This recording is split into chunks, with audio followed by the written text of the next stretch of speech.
¿Puede la historia de Chile escribirse también fuera de sus fronteras? ¿Qué pasa con aquellas personas que han sido clave, pero sin ser protagonistas públicos, movieron aquellas piezas importantes en la diplomacia nacional? Soy Paz Correa y les doy la bienvenida a Frecuencia USS, un podcast en colaboración con Radio Metropolitan, donde compartimos lo que estamos pensando, investigando y viviendo desde la Universidad San Sebastián, sede Concepción. Hoy tengo el agrado de compartir este espacio y conversar con el doctor Cristian Medina Valverde, profesor titular de nuestra Facultad de Derecho y Ciencias Sociales e investigador del Instituto de Historia, cuyo trabajo se ha centrado en las relaciones internacionales de Chile durante la Guerra Fría y la posguerra, rescatando aquellas figuras que han sido decisivas para entender nuestra historia. Profesor Medina, bienvenido. Muchas gracias, Paz, por la invitación a este programa. Tenemos seccionada el podcast y la primera parte tiene que ver con un par de preguntas más lúdicas y más espontáneas para entrar en la conversación luego más profunda. Y en este sentido quisiera saber, profesor Medina, ¿qué figura histórica cree que aún no ha recibido ese prestigio, ese reconocimiento que merece? Juan Martínez de Rosa. Oh, qué rápida la respuesta. Inmediatamente, digamos, que la estatua está un poco abandonada en el Parque Ecuador. Creo que una figura central en el proceso de independencia nacional, que siempre ha sido un proceso santiagocentrista. Son las figuras capitalinas fundamentalmente, pero yo creo que una figura que tiene que ser relevada en su rol, en su protagonismo.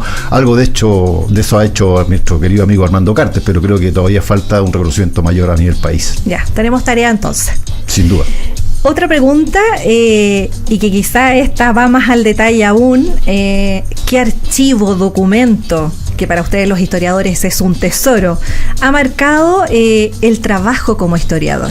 Dos, fundamentalmente. Los archivos de la Stasi ubicados en Berlín, y el segundo archivo que he tenido la oportunidad de consultar, los archivos vaticanos en febrero del año 2024. Son dos joyas realmente para un historiador. Muchas gracias.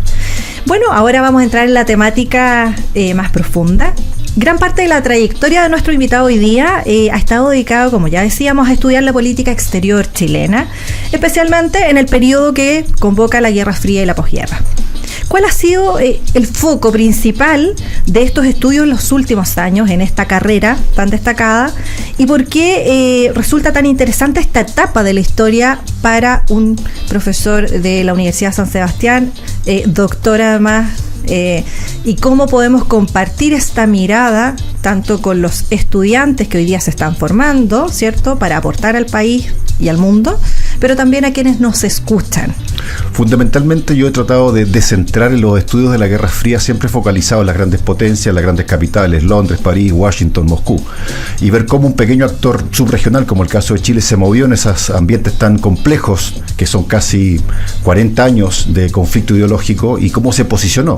También por el hecho de que la propia historia política de Chile transitó desde gobiernos de izquierda, gobiernos más cercanos a Washington, otros más cercanos al mundo moscovita. Entonces eso me llamó mucho la atención a mí, y creo que la historia de Chile también aporta como un laboratorio modélico para explicar ciertos procesos mundiales en su propia especificidad. O sea, Chile fue un actor relevante en la Guerra Fría porque en cuanto país pequeño, subregional, periférico, trató de interpretar las claves internacionales con códigos propios, y eso a mí siempre me llamó mucho la atención.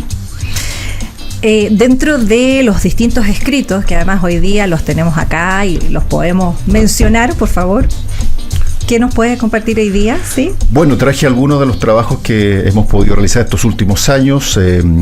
Primero, el desentrañar la figura de uno de los fundadores de la Universidad de Concepción y creador de la biblioteca, que el próximo año cumple 100 años en esa universidad penquista.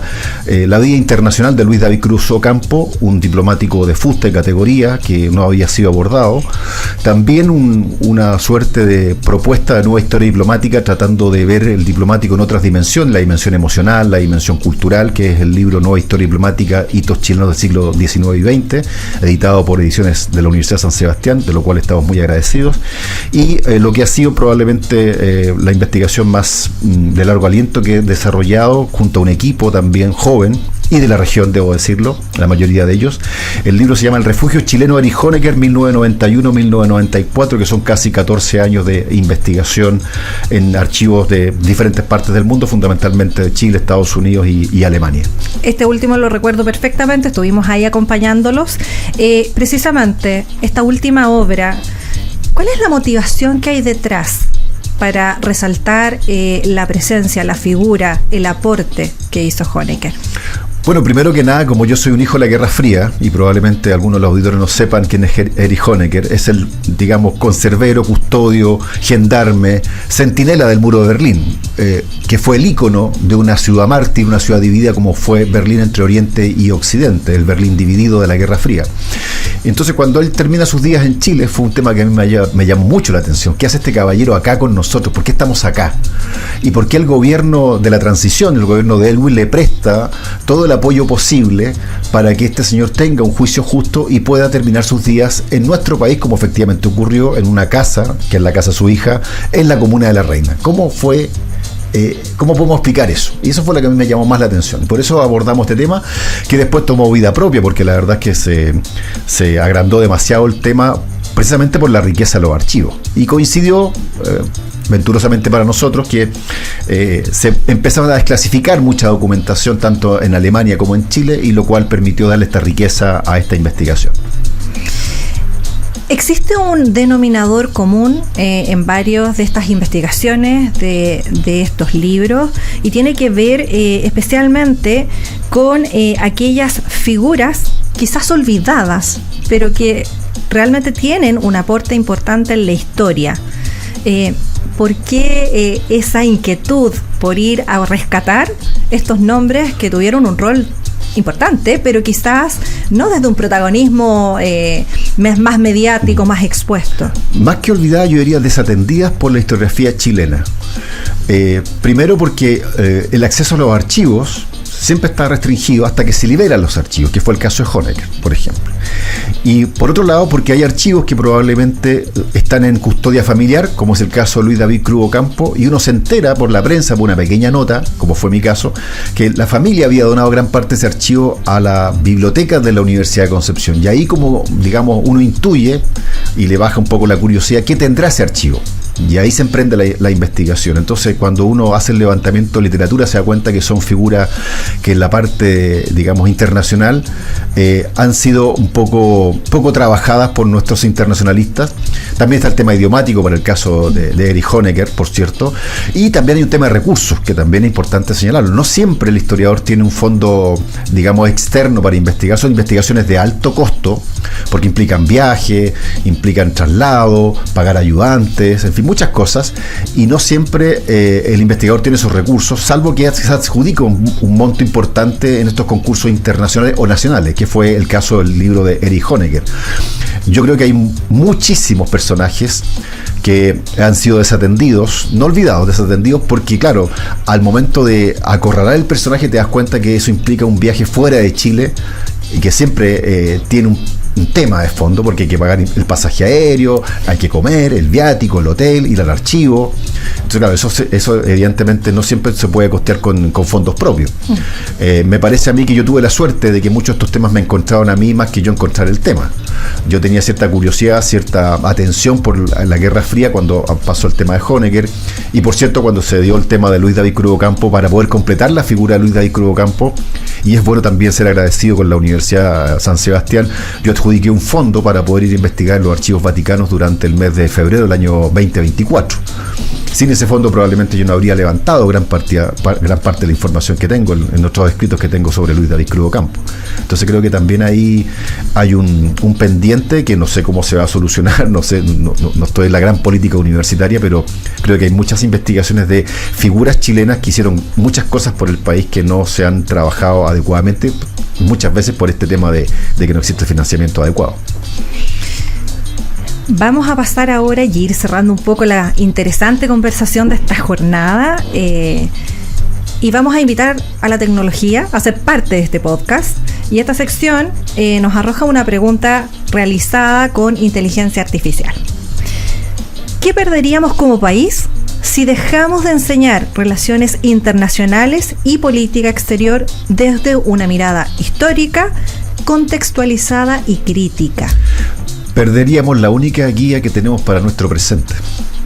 Finalmente, la historia ofrece orientaciones, visiones, tendencias, situaciones que es bueno tener claro para ver por qué tenemos este lugar en el mundo y no otro. Todos estos libros, fundamentalmente, al igual que los de historia política chilena, historia nacional, son también importantes que sean leídos por los tomadores de decisiones, porque ellos finalmente son los que hacen la política pública.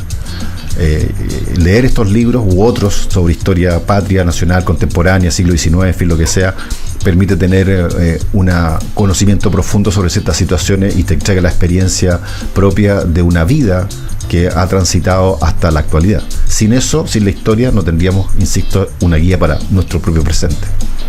Bueno, entonces ahí tan importante el trabajo, ¿cierto?, de nuestros historiadores, de los historiadores que hoy día realizan una labor desde la formación escolar, ¿cierto?, y también universitaria, y en dejar plasmado la evidencia en un libro, en un artículo, en una publicación. Así que tremendamente agradecidos de compartir hoy día este espacio y por ayudarnos a mirar la historia con otros ojos, ¿ya? Por comprender el presente, pero que esto implica revisar aquellas decisiones, aquellos personajes y aquellos contextos pasados. Esto fue Frecuencia USS, un podcast donde compartimos lo que estamos pensando, investigando y viviendo. Gracias por su tiempo, profesor Cristian Medina, y los invitamos a escucharnos en las distintas plataformas disponibles para el podcast Frecuencia USS en colaboración con Radio Metropolitan. Nos encontramos en un próximo episodio. Muchas gracias.